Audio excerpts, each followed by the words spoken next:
So recently I've been recording my DJI footages in the D-Cinelike color profile and the results have been awesome.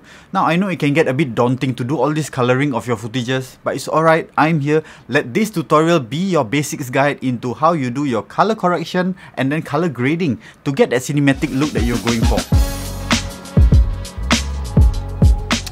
What's up fam, Rahim here and welcome to another episode of Tutorial Tuesdays. Now it's great to have you guys join me for today's episode because there have been so many pilots asking for this. It's finally happening. Let this episode be my basics guide of how I do the coloring of my drone footages. But before I go on with the tutorial, let me cover some fundamentals, which is for a start, I'm recording in the D-Cinelike color profile. It's a flat color profile. It retains as much information as it can, but it is not a file that is usable straight off the SD card. You will need to put it in an editing software, do some color correction and then export it out, and then that's where the file is usable, right? Now instead, if you record it in a normal color profile, that file is ready to be used off the SD card. But something to note here is that if you needed to do color corrections or you want to do some color grading, there is only so much you can push the file before it starts breaking down and then your footage will just look bad, right? So that is the pro and con about recording in normal. It is quick for you to use immediately, while if you record in D-Cinelike, then it takes a bit more effort from the editor to get the output that you desire. As for the tools I'm using, my editing software is Final Cut Pro X or 10 and it's on my MacBook Pro. Now that gets the job done for me. You could always use a desktop now with the Adobe Premiere Pro, DaVinci Resolve, or even the Mac's basic Movie Maker.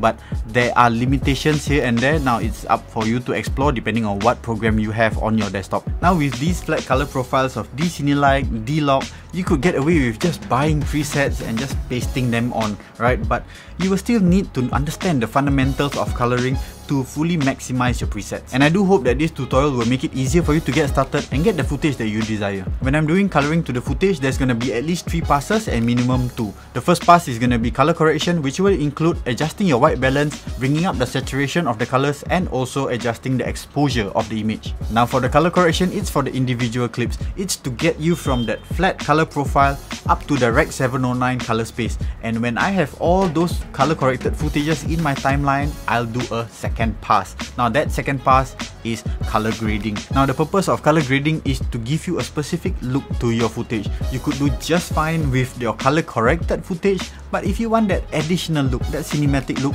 you could use LUTs or lookup tables. And after I have applied that LUT, if some clips of the footage may seem a bit too dark or too light, then that's where I'll do a third pass, which is to do another layer of color correction for those individual footages. And that's about it. All this color correction and color grading is going to be very heavy on your computer, so do have all of your clips in your timeline edited, all the additional things you want to put in, your music, all that is done first, and leave the color correction and color grading till the last part. Now the last thing that I want to mention before we kick off the tutorial is that it takes a lot of practice. Now it is a daunting task, of course, right? I myself sometimes wish, like, could I just record in normal mode or even auto settings, right, to get the job done.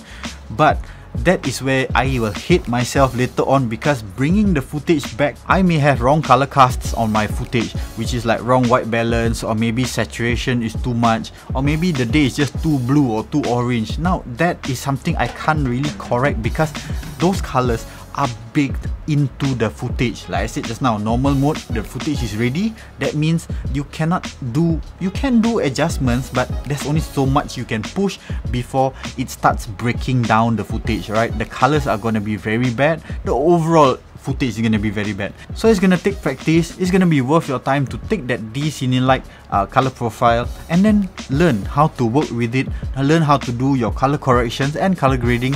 Trust me, the end footage is gonna be awesome. And to make it look even that little bit more sweeter is, ideally you should be recording in the golden hours. You'll have very nice saturation of colors for you to work with. I do have more tutorials on editing, so do watch the playlist at the end to learn more. Alright guys, so we are now in Final Cut Pro and I have 4 clips prepared for this tutorial which have been shot on the DJI Mini 3 Pro. Now they are all in D-Cinelike color profile, so that is where I can do this color correction and color grading of these footages. Okay, ideally, as I've mentioned to you, that you should have them already edited, right, timed, cut here and there, and then put on your music and also any form of like captions or whatsoever before you get to this phase of color correction, right? Because this is gonna bog down your computer very heavily, and also ideally you should not be viewing in normal space but instead using proxies, right? Proxies are like approximates of the actual footage. This will help you do your editing much faster, right? It will not bog down your computer as much. So kind of how this story goes is like introduction to the scene, and then followed by establishing the location, which is by the beach, and then from the beach I fly out to sea, and from there you can see the two tankers over there. That's where the main subject of the tugboat approaching the two tankers. Okay, not meant to really be a storyline, but just for the sake of this tutorial. Okay, so I'm gonna choose a clip that I want to start off with. For example, maybe I take this clip at exactly somewhere around maybe this scene, okay, at this point of time, and then I will have an adjustment layer over it. Now the purpose of this adjustment layer is so that any adjustments I make is a layer over the footage instead of the footage itself. Okay, so that let's say I make a lighting exposure adjustment here. If by doing this, I can just press V to switch on, switch off the layer, and that's where I can see the before and after of my edits. Okay, let me just reset that. Now I want to adjust the exposure of this image, but I can't really see, like, is it overexposed, underexposed? Now remember that this is in D-Cinelike. That's where I want to bring it from this flat color space into the Rec 709 color space. So what I'll need to do is go over to view and click on video scopes. Now that is gonna give me this option, Rec 709 color space. As you can see, the flat color profile is really just a very compressed flat profile of just somewhere in between 20 to 50. All right, so what I want to do for this color to get it into this color space properly is I will bring down the blacks all the way to 0, around there. All right, at times I may even allow it to go below 0. Now 0 is pure black. There is total loss of image there, and at the same goes for if I were to bring it up to all the way to 100. Now anything goes beyond 100 is pure white. There's nothing recoverable from there, right? So in this image I don't see any peaks, right, of any loss of image, so I can now expand it. So how I'm gonna go there is over on the inspector there is your color options, and I'm just gonna be using color wheels. Right now there are also other options that maybe you want a color board, you want color curves, but for me I'm just gonna stick with color wheels. Okay, so I could just use global and bring it bring the exposure higher. That brings it up to 50. Now from 50 is where I will bring up the highlights closer to 100. My midtones are where they are. Now let's bring the shadows down. One thing about that you need to know about working with such an image is that, or should I say color space, is that when you adjust highlights, midtones and shadows, it will affect the overall image. So it's kind of a game that you need to keep adjusting.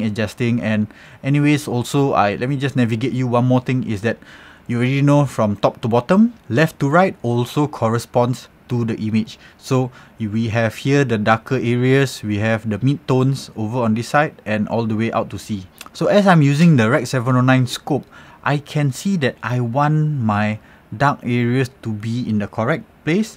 Okay, midtones are okay, but I know there is the sun rays coming in here, so I want it to be brighter. So that's where I will raise my highlights more to bring up the highlight areas here.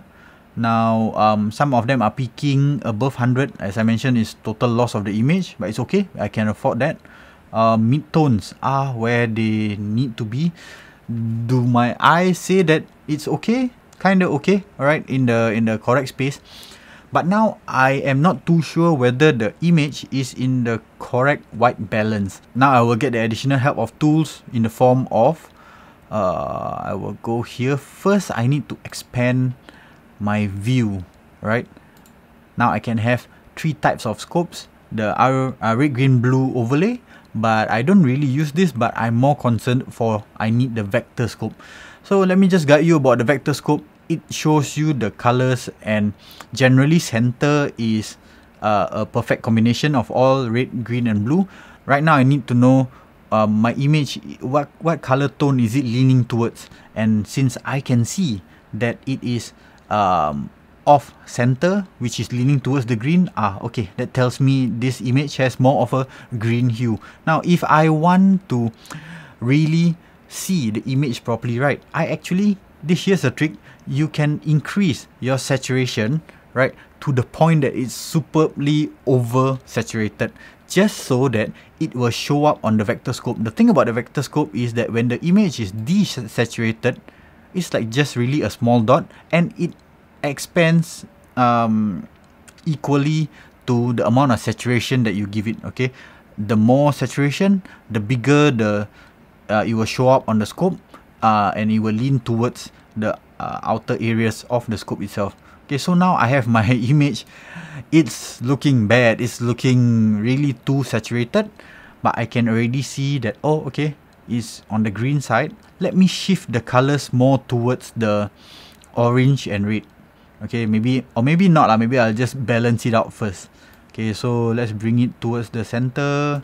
Give it a bit of tint.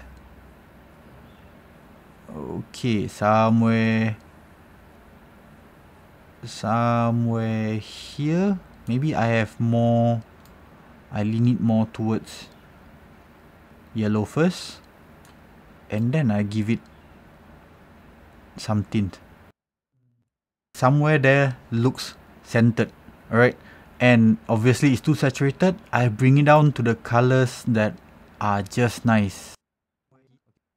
Okay, the greens don't pop too much, but I think there's a bit too much of the pink hue. Okay, I'm just gonna adjust that tint to somewhere here. Okay, I think that's a good start, right? So of course, individually you can adjust the different saturation of your highlights, midtones or shadows, but I'm not gonna go through too much of that because we're gonna be here all day. Next thing that I wanna do is just reduce the saturation just a bit. I think that is fine, right? The colors is where I want it to be. Now more or less that is sorted out for the correction portion. I will use this as actually the basis for all my other clips, and how I'm gonna do that is I can copy paste the adjustment layer to my other clips. Okay, but I'm not gonna move on easily just there because I notice a big problem. Okay, the adjustment layer works for this clip, okay, but not for the other clips. But it's okay, that is already a good basis for me to make adjustments, and that's where here I will look at my Luma and also vector scope to check on the overall colors. Okay, so for exposure wise for this clip, okay, looks okay. In comparison, if I eyeball it side to side, okay, brightness looks okay, but it's very clear that saturation for this clip is way too much. Alright, so I'm gonna just reduce the saturation a bit. To faded somewhere here. Comfortable. Clip after clip. I look at this, there's just a bit too much pink hue. Okay, so I'm gonna reduce the tint just a bit. Somewhere there. Right, comparison, this one, I think the beach is my mid-tones, kinda look also a bit too saturated. Okay, I like the sky is fine. Okay, the highlights, the deepness of the blacks is okay, but I don't want my mid-tones to be that orange, yellowish look. Okay, so what I'm gonna do is for mid-tones, I'm gonna stretch it to the opposite side of the color. Since orange is this side, I want it a bit more balanced, then I'll bring it over to the blue. Okay, as I'm stretching it, you can see, yes, the other areas of blue are becoming stronger, but I'm losing some color in the beach. Okay, maybe I bring it somewhere here. Okay, let's compare. Alright, close enough. Okay, so what I'm looking at actually is the beach color, which is not that far off from here. I mean, we're good enough to get on moving. Alright, so I don't like the blacks here, is a bit too dark. Maybe I'll just brighten it up. Shadows brighter just a bit. Okay, now the image has too much blue. Okay, so I'll have to reduce more of the blue somewhere here in the mid-tones. So here is where I feel these two scenes are, the colors are close enough because I'm looking at the scope here, right? So if I were to choose this first image, the scope shows me somewhere in the center and it's about this size, which is the amount of saturation. So when I go over to the second clip, okay, it looks more or less there also, right? The size of the saturation is about the same at the vector scope. About your vector scope, it's meant to help you so-called have a visual besides the actual image, the clip that you are watching, but this vector scope will show you the amounts of color that is available in the image. Actually, it is made easy that if you want to shift, like let's say it's leaning from the green and you want to shift it over to the opposite, then the opposite color, it shows you here, oh okay, I need a bit more pink. So let's say if I add more tint of pink, now it will actually bring the colors more towards there. Alright, so as I'm adding more, the image becomes more pink. I want to bring it back to green. So all the way on the opposite end of the tint. Play around with the colors because end of the day, I can't tell you how to solve problems about your image, but this should be a kind of a guideline to how you can work around the colors to get you the image look or color hues that you desire. Okay, I'm going to remove this and let's try copying this adjustment layer over to the last clip over here. I can see that the colors are similar, alright, but the image is way underexposed. Okay, let's try to brighten up the image first before we make any color corrections. Let's bring the mid-tones brighter. Okay, mid-tones are kinda where they need to be, and I'll compare that to the previous clip.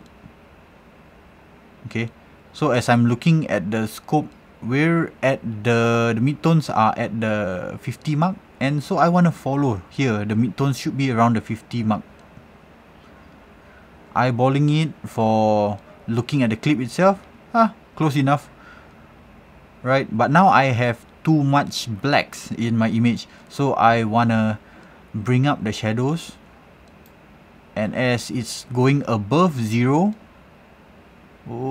somewhere here, I kind of feel the mid-tones are a bit too bright. Okay, so I'm gonna bring down the mid-tones right here to somewhere here, and having both images, both clips playing side by side. Okay, kinda looks alright. So I tend to do this, I just keep scrubbing back and forth, looking at both the vector scopes and also the actual clip itself. More or less, if I like the way it looks, yeah, we can move on already. And the final one, I'm just gonna copy this, paste over the last image. Now I'm gonna stretch it and let's scrub through.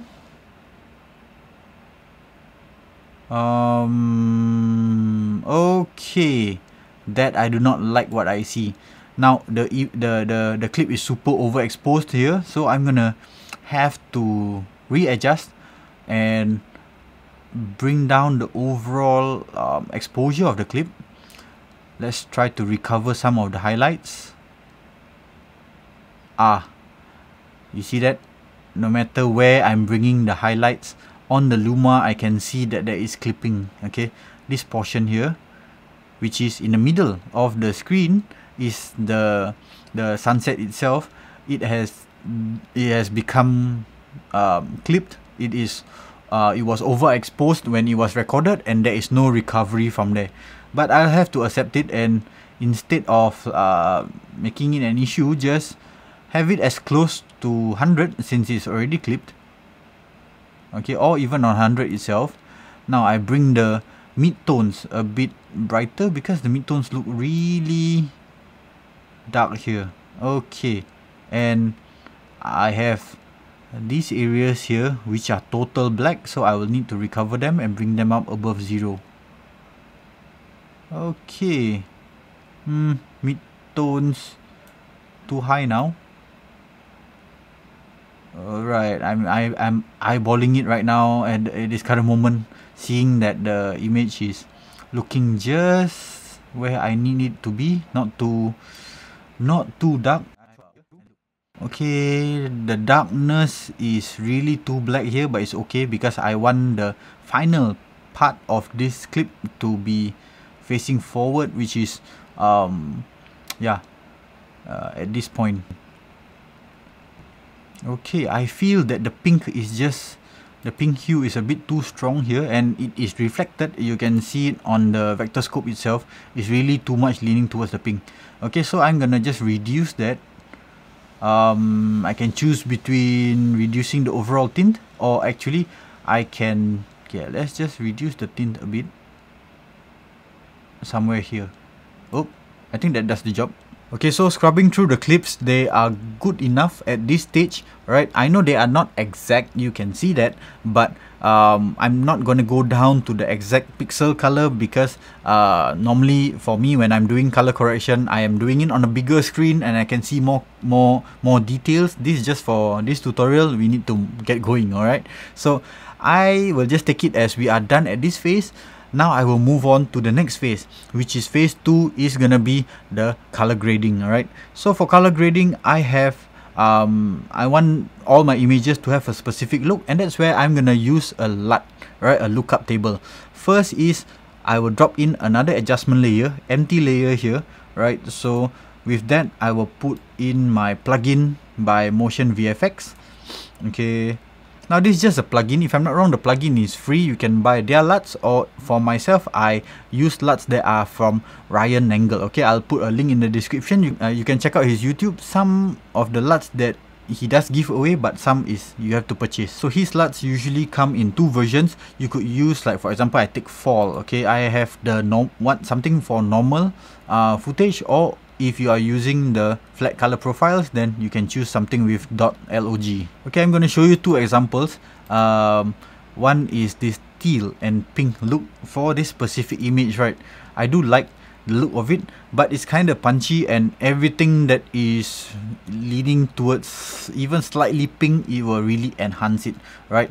But with any LUT, right, you should never use it as is, meaning to say at 100%. Have a look at this image. It will really strengthen the teal and pink colors to the point of over saturation. It's gonna be really punchy, alright? So this is a bit too much. Then that's where you will need to lower the intensity of it. Maybe sometimes less is more. Just a touch of it is enough. Like let's say I get the blues and pinks where I want right here at 54%. Okay, let's run through. Okay, yeah, looks okay, but I think it's a bit too strong. It has totally changed how the whole image looks. So I want to reduce it further to, say, yeah, maybe somewhere 40%. Okay, have a look. That's what you're gonna see. A good touch of pink and teal highlights here and there. Okay, now before and after, that's the use of adjustment layers. I can switch it off and on as and when, okay, to see the before and after, right? But I'm not liking, I'm not wanting the look of teal and pink here, so let's bring it to the typical cinematic look of teal and orange. Alright, I have my orangey sunset. I think here I barely see the orange. Okay, let's see a before and after. Nice. Okay, now let's say I want the intensity to be a bit more. Nah, not liking it. The blues are punching through too strong. Just a bit Yep, less is more, because now before and after, yep, there you have it. Okay, phase 2 is done. Now if I see any areas that need improvement, then there'll be that additional adjustment layer to do a phase 3 of color corrections. Okay, so let's say I don't need that color corrections. This is gonna be the final output of the color correction and color grading that we have done.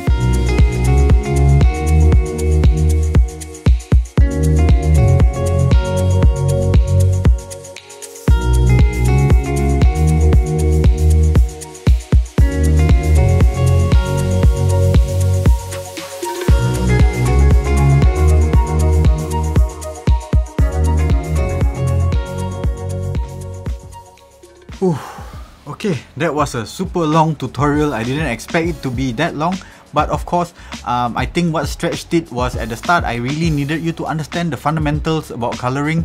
I mean, I'm no expert myself, but I am always putting this into practice because I challenge myself. I want to keep using this D-Cinelike color profile. Eventually, even in cameras, I mean, this camera that you see here, this is the Canon 90D. It does not have a flat color profile, right?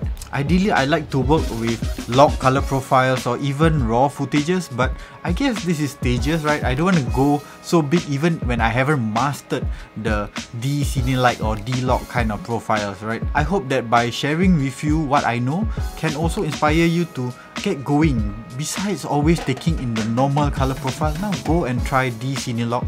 You will realize that it has so much more control in color corrections, and putting LUTs over it do look better versus you use your normal color profiles. Anyways, this is my first touch on making such a tutorial. I think coloring has been the most difficult because it's something that I am equally just as new. It's okay because in the long run, I hope I'll be better at it and then I can make better tutorials. Well, who knows that with this basis, I can then expand it and maybe create my own online classes on editing and coloring, right? So those are ideas for the near future. Well, anyways, I'm gonna wrap up this episode right here. Now, if you've liked this video, do give me a thumbs up, subscribe if you're not already, do chat with me. I'll get back to you as soon as I can. Pilots, as always, I'll see you in the skies. Peace.